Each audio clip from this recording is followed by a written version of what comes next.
All right, so quick review, two-step equations, and this is something that should be in your brain when quantities are both added to and multiplied times the variable.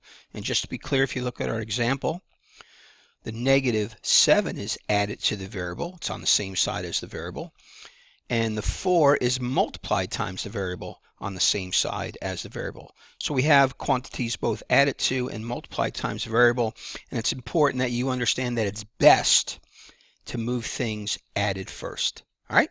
The best to move things added first. If you do that, you'll be in great shape. Okay, so if you look at our first example, you should say to yourself, I want to move the -7. How? I'm going to add its opposite to both sides. Add a 7 to the left and a 7 to the right. What do I have left on the left? I have a 4x equaling -12. And now we can simply do the shortcut, divide both sides by 4.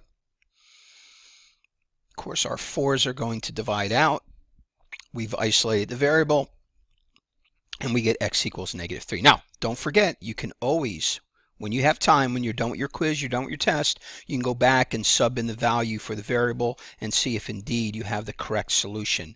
That would give us -12 minus 7. So 12 negatives and 7 more negatives, 19 negatives. Yes, indeed, we did do it correctly. All right, let me show you one other example here in our quick review. And that's something like this. So in this case, the variable is on the right. And again, we have a 6 that's added to the variable, right?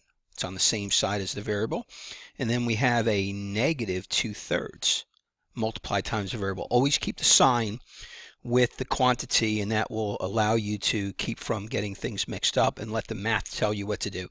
Okay, so let's move what's added first. Got to move the 6. We'll add a -6 to both sides.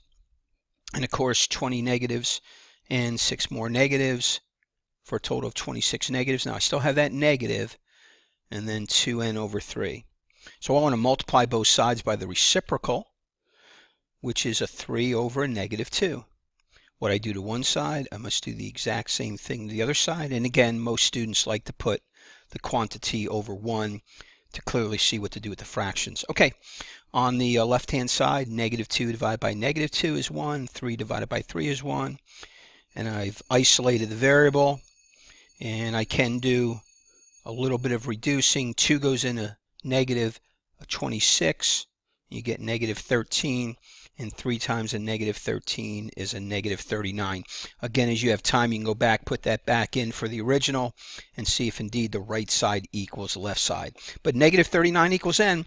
So remember, things added to the variable are moved by adding their opposite. Things multiplied by multiplying by the reciprocal.